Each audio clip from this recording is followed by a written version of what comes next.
The moment my mother called me a failure, 200 people were watching.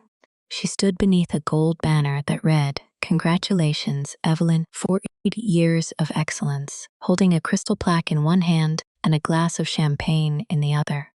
Behind her, a slideshow displayed photographs of her career at Briarwood Community Bank. My mother, cutting ribbons, presenting charity checks, shaking hands with mayors, smiling beside executives whose names appeared on buildings. Then a photograph of me appeared on the screen by mistake.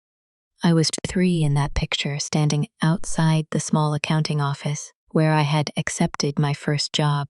My mother glanced back, saw my face, and laughed softly into the microphone. "And that," she said, "is my daughter, Claire. She always preferred the safe little path. Some children inherit ambition. Others spend their lives avoiding risk." A few people chuckled because they thought she was joking. She was not. My mother looked directly at me. "Claire has always been intelligent," she continued, "but intelligence without courage does not amount to much. I used to worry that she would never become anything more than a bookkeeper." The laughter stopped. I sat at a table near the back of the ballroom, with my hands folded around a cup of coffee that had gone cold. My husband had died 3 years earlier. My small bookkeeping business was barely keeping me afloat. Everyone in the room knew both facts. My mother knew them better than anyone. Before I could decide whether to leave, a man in a dark blue suit approached our table. I recognized him as Daniel Mercer, the bank's regional manager. He leaned down and spoke quietly. "Mims, Bennett, I need you to come with me." I thought he was rescuing me from embarrassment. Instead, he walked me to the stage. My mother's smile tightened. Daniel took the microphone from her, placed it in my hand, and said, "Claire, before your mother finishes her speech, the bank's legal department requires us to correct the public record." Then he handed me a sealed envelope bearing my late father's signature. Inside was a document showing that my mother's celebrated career, her retirement account, and the house she had lived in for 26 years were all connected to a trust worth $11 million. A trust created for me. A trust my mother had spent half my life hiding. Good day, dear listeners, it's Nora again. I'm glad you're here with me. Please subscribe to my channel and like this video. And also let me know in the comments which city you're listening from. That way I can see how far my story has traveled. My name is Claire Bennett. I was 42 years old when that envelope was placed in my hand, and I lived in Columbus, Ohio, in a 2-bedroom brick house with a narrow porch and a maple tree that dropped leaves faster than I could rake them. I was a forensic bookkeeper. Although that title sounded more impressive than my life felt, most of my clients were small businesses whose records had become tangled through neglect rather than crime. Dentists who mixed personal expenses with office accounts, restaurant owners who saved receipts in grocery bags, divorced couples trying to understand where their money had gone. Numbers have personalities if you study them long enough. Honest numbers tend to repeat themselves. Rent arrives every month. Payroll follows a pattern. Utility bills rise and fall with the seasons. Dishonest numbers try too hard to look ordinary. They arrive in rounded amounts. They hide behind vague descriptions. They move on holidays or at the end of reporting periods when tired people are less likely to ask questions. My father taught me that. His name was Thomas Bennett, and before he died, he ran a modest construction company specializing in restoring old homes. He was not wealthy, at least not in the way I understood wealth then. He drove the same brown pickup for 13 years. He repaired his own shoes with glue. He complained when restaurants charged extra for bread. But he understood foundations. "A house will always tell you where it hurts," he used to say. "You just have to stop looking at the paint." He died when I was 19. The official explanation was a heart attack. He had been working alone in the office above his workshop when an employee found him beside his desk. There had been no warning and no final conversation. One morning, he kissed my forehead before I left for college, and by dinner, he was gone. After the funeral, my mother told me the company was drowning in debt. She said my father had been too generous, too trusting, too careless with contracts. She sold the business within 6 months, moved us from the old family house, and began working longer hours at Briarwood Community Bank. I believed her. Children often mistake confidence for truth. My mother was very good at confidence. Evelyn Bennett never raised her voice unless she wanted witnesses. In private, her cruelty was quiet and efficient. She did not tell me I was unattractive. She suggested that certain dresses required a stronger figure. She did not say my husband, Michael, was beneath me. She asked whether I had considered how difficult life might become with a public school teacher's salary. She never called my bookkeeping business a failure until the retirement party. Before that, she described it as Claire's little project. She had spent 40 years building a reputation as a disciplined, generous woman. She chaired hospital committees. She funded scholarship dinners. She remembered birthdays and sent handwritten notes after funerals. People trusted her because she made trust look like good manners. Michael had been the first person to tell me that my mother's affection always came with an invoice. He and I met when I was 30. He taught 7th grade history and believed every broken object could be repaired with enough patience and the correct screwdriver. When we bought our house, he spent an entire summer restoring the porch. He sanded each board by hand because he said paint could not save rotten wood. He was like my father in that way. 3 years before my mother's retirement, Michael died from complications following surgery to repair an aneurysm. One day, we were arguing about which tomatoes to plant. 10 days later, I was choosing a coffin. Grief did not arrive like a wave for me. It behaved more like an accounting error. At first, everything appeared balanced. I answered calls. I signed forms. I returned borrowed casserole dishes. Then, months later, I would open a drawer and see his handwriting on a package of batteries, and the entire system would stop making sense. My mother came to the funeral wearing navy blue. She remained beside me throughout the service, accepting condolences as though she were protecting me. That evening, after everyone left, she stood in my kitchen and looked around. "You cannot maintain this house alone," she said. "I can. You say that now. I work from home, Mom. The mortgage is manageable." She touched the back of a chair with one finger. "Pride is expensive, Claire." That sentence stayed with me. At the time, I thought she was worried about me. Later, I understood that she had been measuring how vulnerable I was. The first warning sign appeared 6 months after Michael's death. I received a call from a woman named Teresa at Briarwood Community Bank. She asked whether I had recently requested information about an account ending in 4419. I told her I had never heard of it. There was a pause. "I'm sorry," she said. "I may have the wrong Claire Bennett. What kind of account is it?" "I'm not authorized to discuss that without verification." I gave her my address, the last 4 digits of my social security number, and my birth date. Another pause followed. "The address does not match," she said. "What address do you have? I'm afraid I can't release that." "Then why did you call me?" She lowered her voice. "Because the telephone number does match." The line disconnected a moment later. When I called the bank back, no one could find a Teresa in the department that had contacted me. I told my mother about it that Sunday. We were sitting in her sunroom while she opened mail with a silver letter opener. She did not look up. "Banks make mistakes," she said. "They had my social security number. You gave it to them. They already had my name and phone number. My mother slid a charity invitation into a neat pile. Michael handled your finances, didn't he?" "Some of them." "Then perhaps he opened something and failed to mention it." Michael had been dead for 6 months, and she accused him as easily as if he had stepped out to the store. I felt anger rise, but I pushed it down. I knew what accounts we had. My mother smiled with professional patience. Every wife believes that. That was the first time I wondered whether she knew more than she was saying. The second warning arrived in the form of a tax notice. The Internal Revenue Service sent a letter stating that interest income associated with my social security number had not been reported. The amount was not enormous, just over $7,000, but the institution listed on the form was not Briarwood. It was North Coast Fiduciary Services, a trust administration company in Cleveland. I called them. A representative asked for an account number I did not have. When I explained the tax notice, she placed me on hold for 12 minutes. Then a man came onto the line. Was Richard Vale. His voice was calm and pleasantly concerned. "Ms. Bennett, it appears an incorrect taxpayer identification number may have been attached to one of our legacy files." "What legacy file?" I'm not able to discuss another client's information. The IRS says it belongs to me, and we intend to correct that. Who opened the account? I cannot answer that. When? I cannot answer that either. I wrote down every word.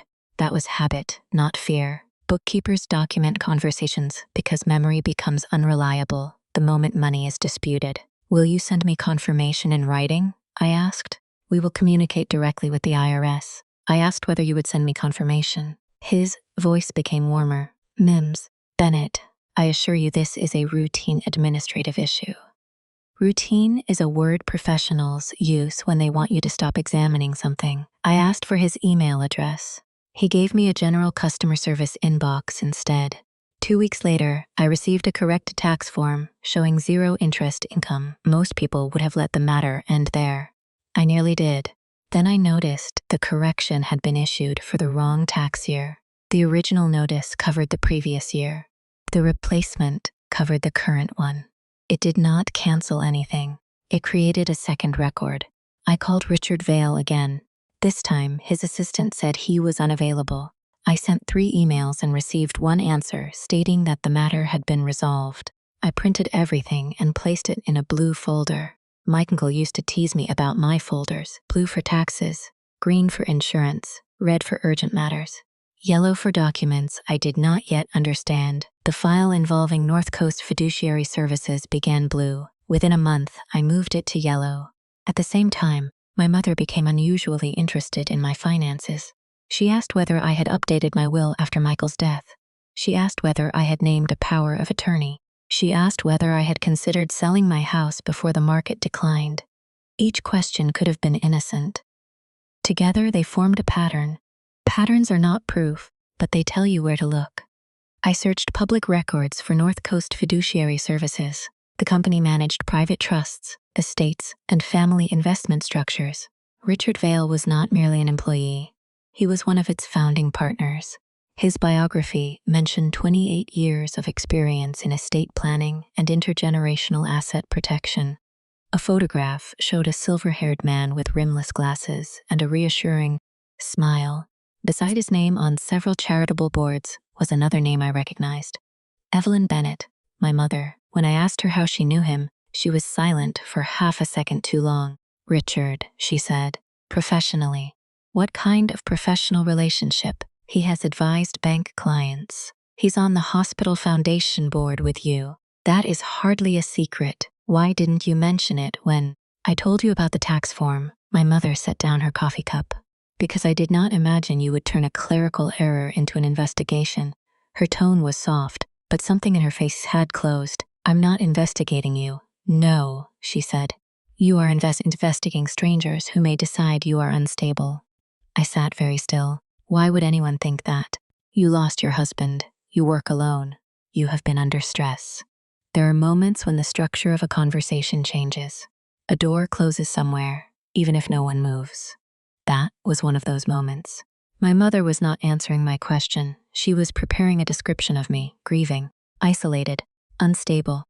Descriptions like that can become useful in legal documents. I did not challenge her. I finished my coffee, thanked her, and went home. That night, I checked my credit report. There were no loans I did not recognize, no unusual addresses, no obvious fraud. But under previous names, I found an unfamiliar variation: Claire Thomas Bennett. Thomas was my father's first name, not my middle name.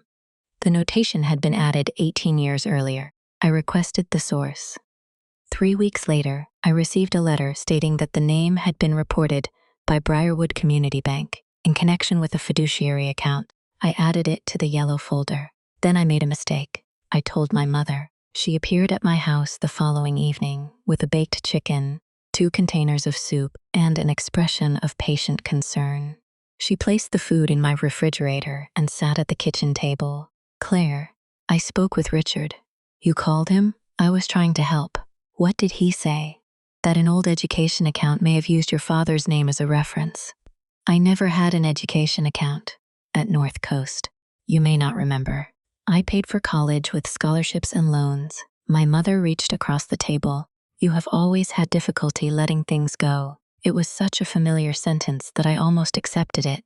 Then I saw the edge of a white envelope inside her handbag. The return address belonged to North Coast Fiduciary Services. She noticed me looking and closed the bag. "I think you should speak to someone," she said. "I am speaking to you. I mean professionally." I looked at her hand resting on mine.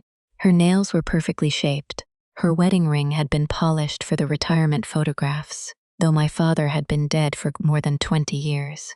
"What are you afraid I'll find?" I asked. Her fingers withdrew. "Nothing," she said. "I'm afraid of what you'll convince yourself you found." After she left, I did not sleep. I sat at the kitchen table with the yellow folder, Michael's old reading glasses beside me, and the porch light casting a pale square across the floor. Fear is strange. It does not always make you small.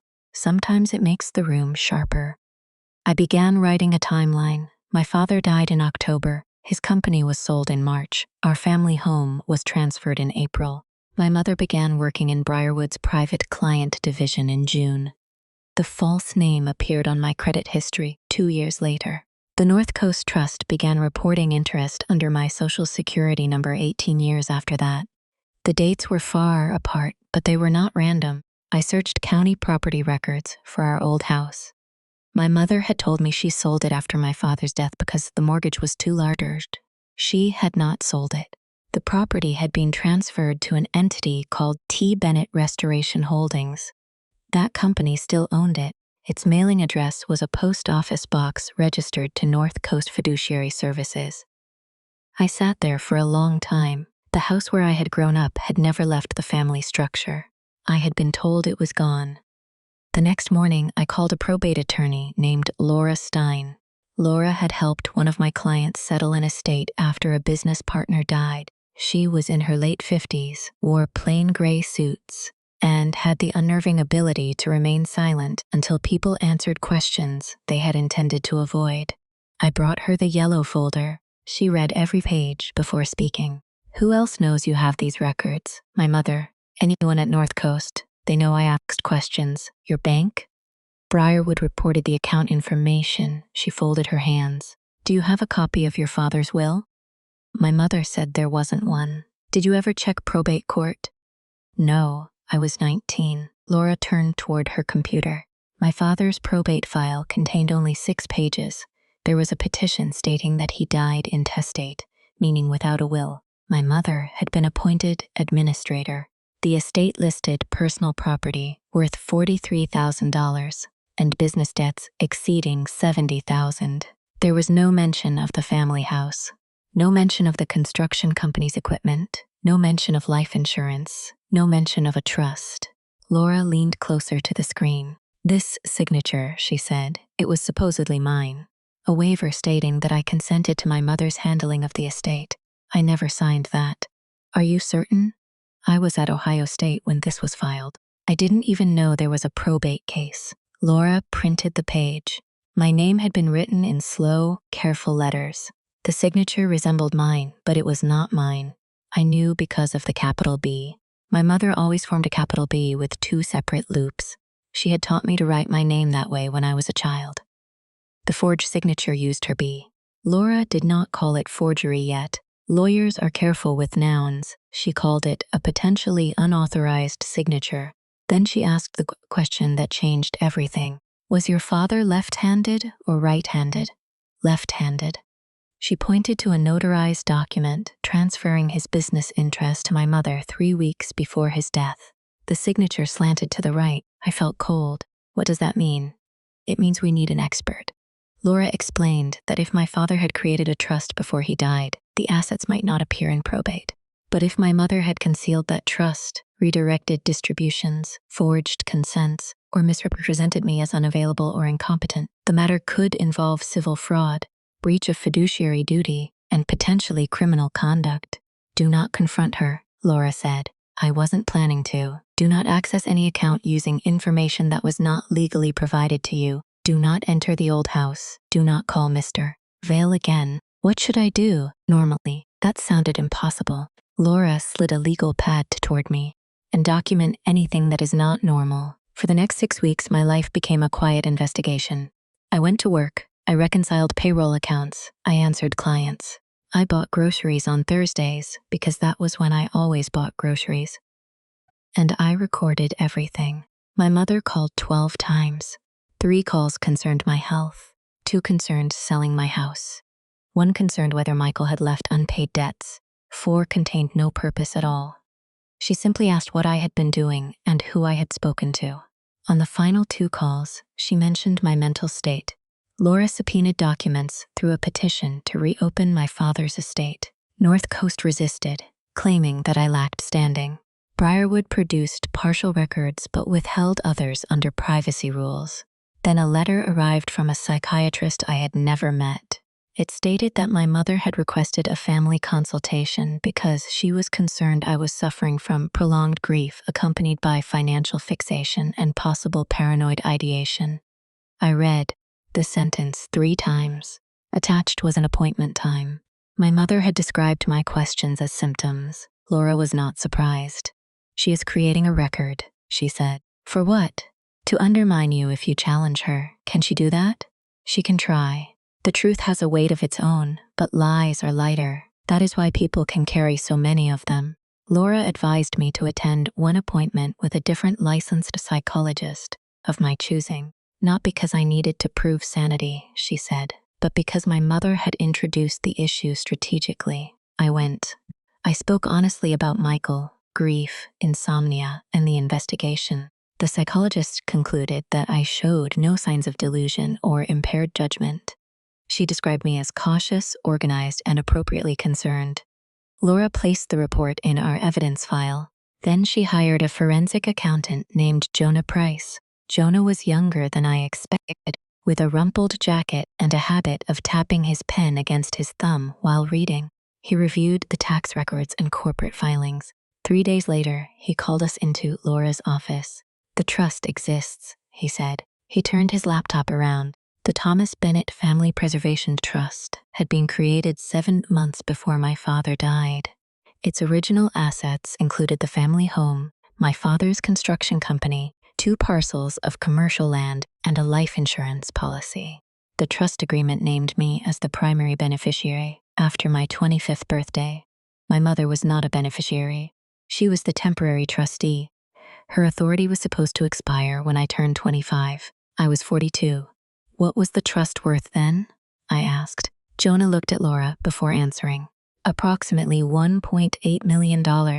And now, based on the assets we can identify, somewhere between 9 and 11 million. I did not feel rich. I felt ill. For 17 years, my mother had controlled property and investments legally meant to pass to me. She had accepted trustee fees. She had borrowed against trust assets. She had used the trust's properties as collateral for private investment partnerships. She had also paid herself care expenses for supporting me. The records suggested that I was financially dependent on her. I had not received money from my mother since college. Jonah opened another document. This is where it becomes more serious, he said. North Coast's records claimed that shortly before my 25th birthday, I signed an amendment allowing my mother to remain trustee indefinitely because I suffered from a cognitive impairment that prevented me from managing substantial assets. Attached was a doctor's letter. The doctor had died 12 years earlier. The clinic had closed.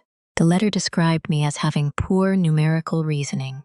I was a forensic bookkeeper. For the first time since the investigation began, I laughed. It was not because anything was funny. Sometimes the mind refuses to process cruelty in its proper form. Poor numerical reasoning, I repeated. Jonah nodded. They chose the wrong weakness. That was when I understood something important. My mother had not merely hidden money. She had rewritten my identity to justify keeping it. In her documents, I was unstable, dependent, confused, and incapable. In her speeches, I was timid and unsuccessful. The insult at the retirement party had not been spontaneous. It matched the paperwork. Laura requested an emergency order preventing any trust assets from being transferred. Within 24 hours, Richard Vale called me. I let it go to voicemail.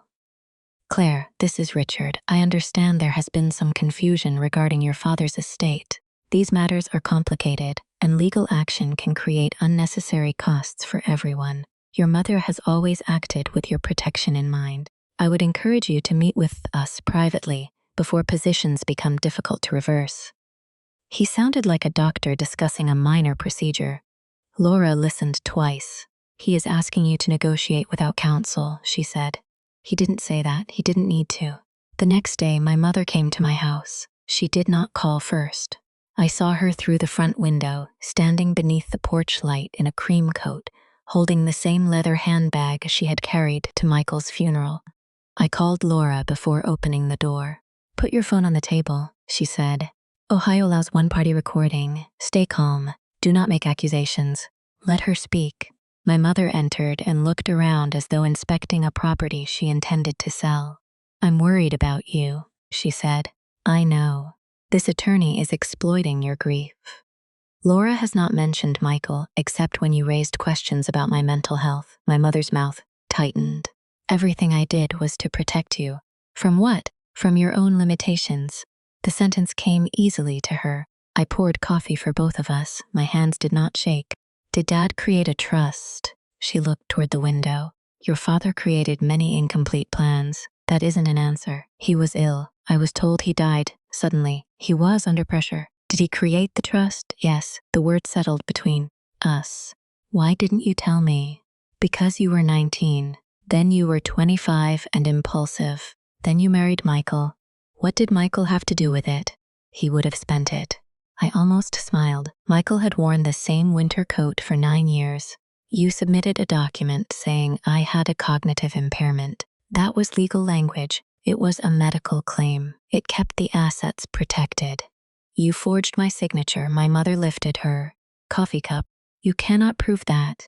It was the first honest thing she had said. I looked at the woman who had raised me. She was not frightened yet. She believed history belonged to whoever organized the paperwork. You used trust money to pay yourself for caring for me, I said. I did care for you. I was living 3 hours away and supporting myself. You have no understanding of what it cost to maintain those assets. Then show the records. Her cup touched the saucer. This can still be resolved privately. How? You would receive a substantial distribution, enough to eliminate your mortgage and provide security. I would continue managing the larger assets. How much? 2 million. The trust was worth at least 9. She was offering me my own money in exchange for silence. And Richard? I asked. He would remain administrator. Would I sign a release? A standard one. Would it say you acted properly? It would say the matter was resolved. I sat there for a long time. The porch light shone through the window.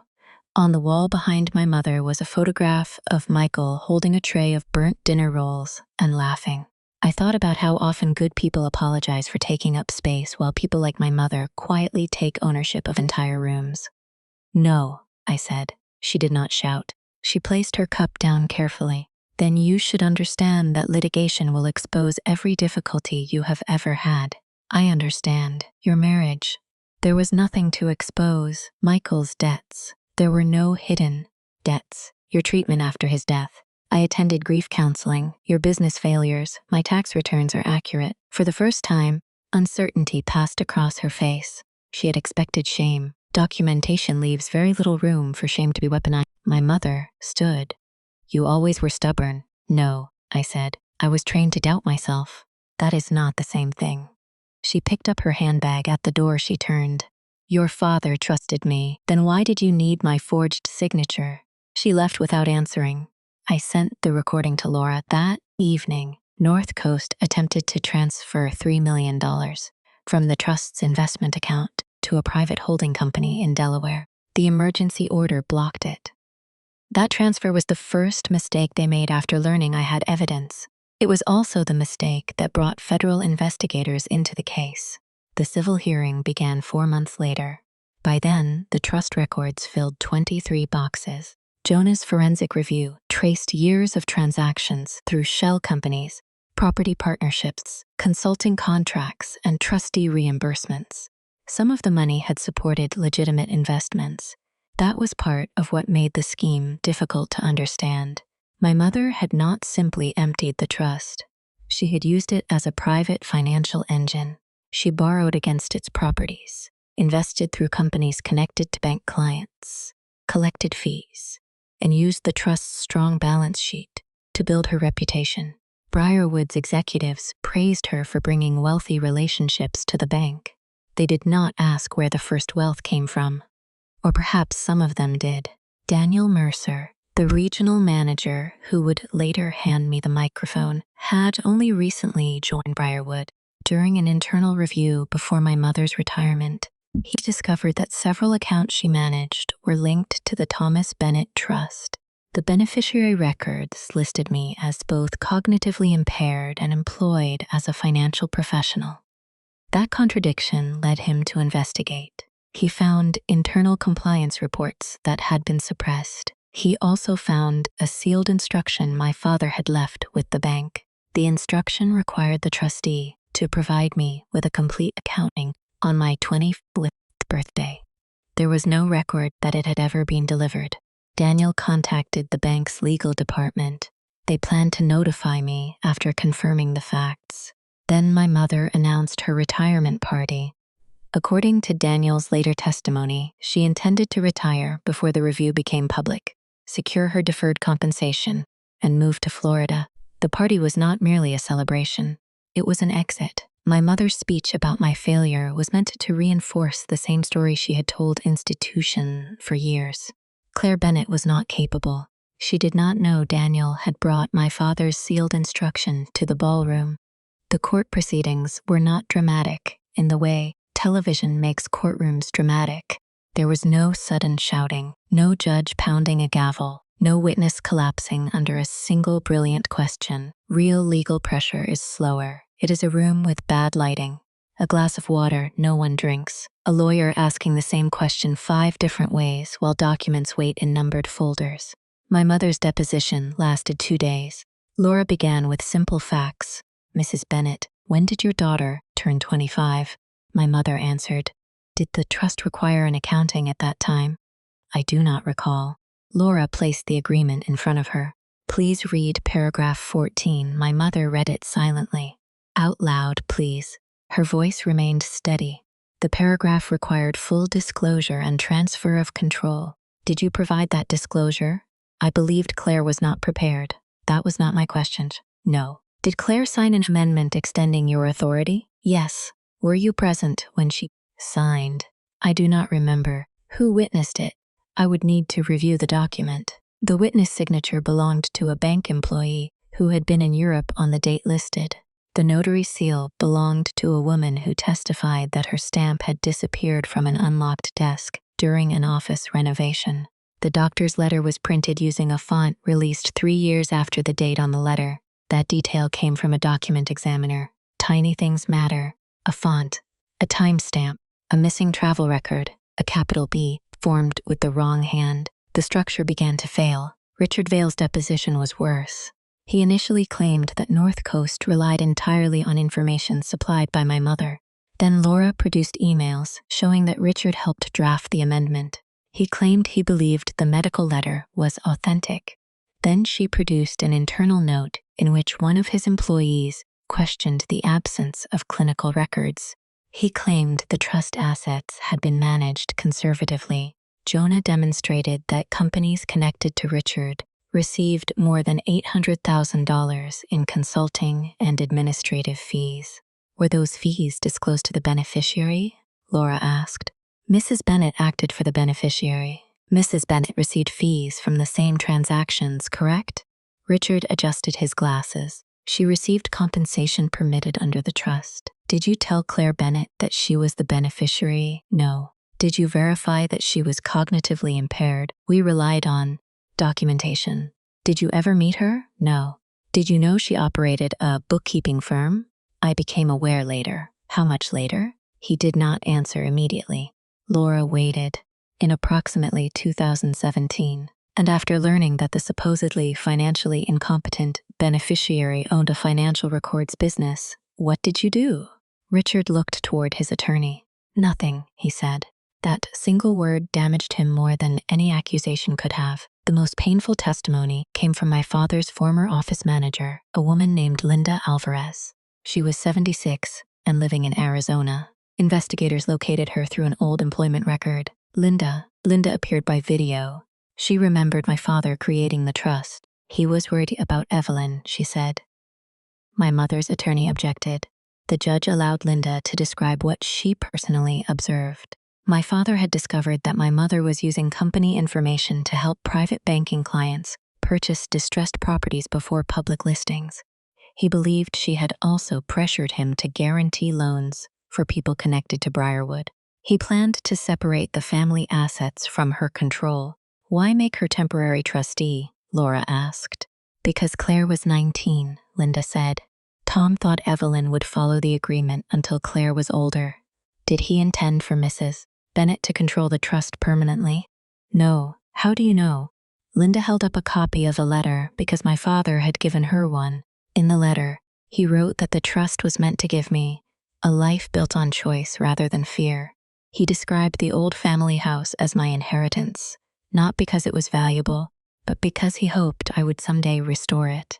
My mother stared at the table while the letter was read. I did not look at her. For years, I had believed my father left behind debts and unfinished plans. In truth, he had left structure. The people he trusted had altered the blueprint. The court removed my mother as trustee immediately. North Coast was suspended as administrator.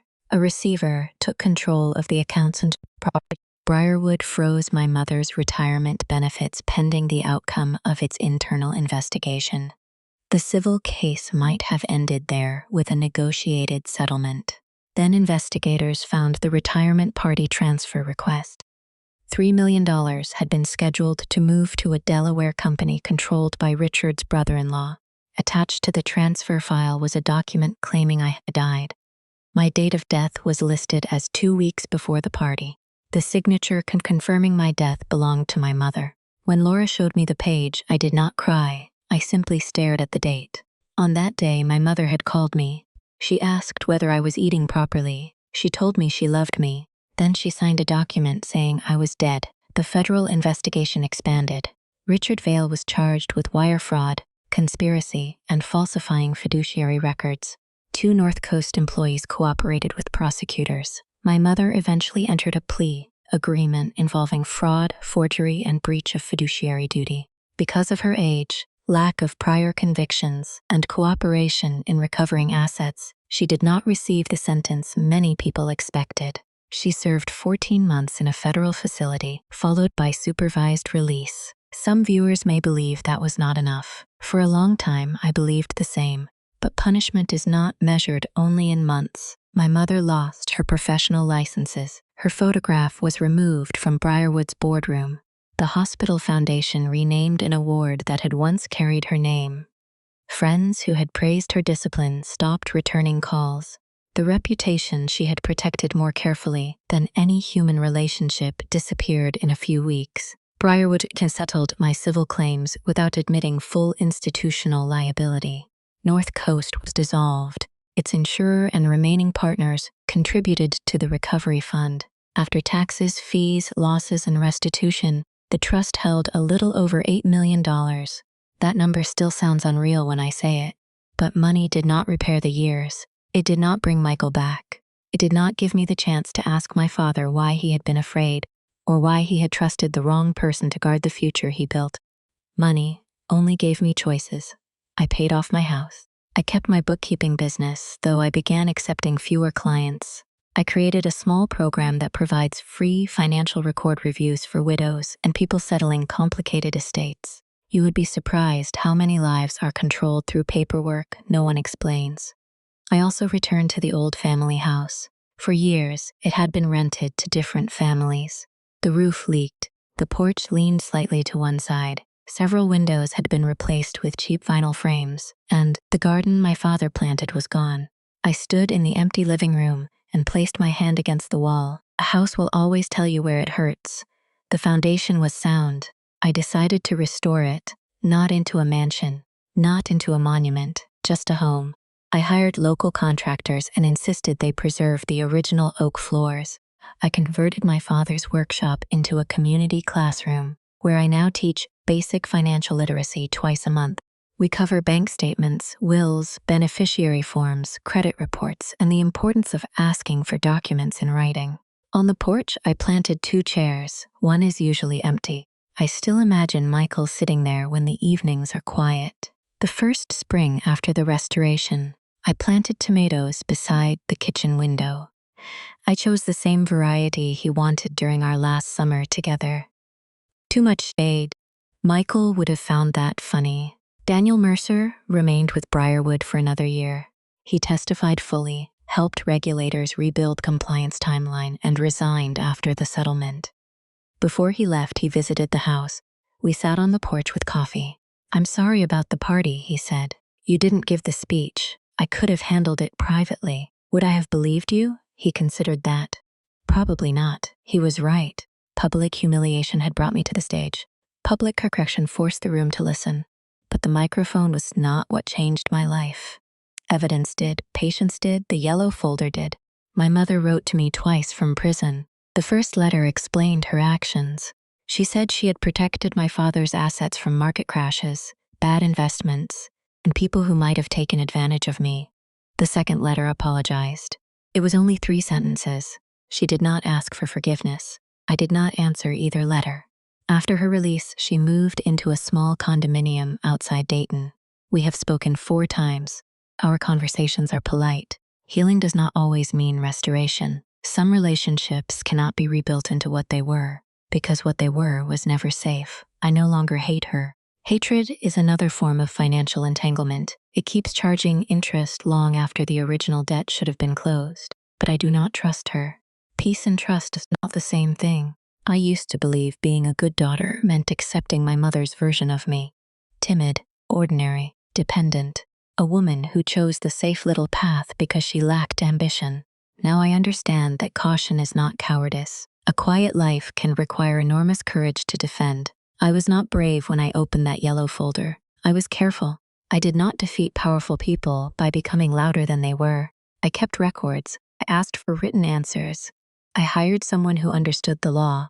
I waited until the evidence could speak without me raising my voice. That is the lesson I carry now. When someone repeatedly tells you that you are confused, look at what they need you not to understand. When someone calls you incapable, look at what they gain by controlling your decisions. And when a person uses love to pressure you into silence, remember that real love does not require the destruction of your own judgment. My mother thought the trust was the inheritance. It was not. The real inheritance was my father's belief that I deserved a life built on choice rather than fear. The money helped me recover the house. The truth helped me recover myself. So I want to ask you something. What would you have done if the person who raised you had hidden your inheritance, rewritten your identity, and spent years convincing everyone that you could not be trusted with your own life? Would you have accepted the private settlement to preserve the family's reputation? Or would you have carried the yellow folder into court? Tell me in the comments. Share this story with someone who needs to remember that quiet people are not weak, and subscribe if you believe the truth, however long it is buried, still has a way of finding its rightful voice.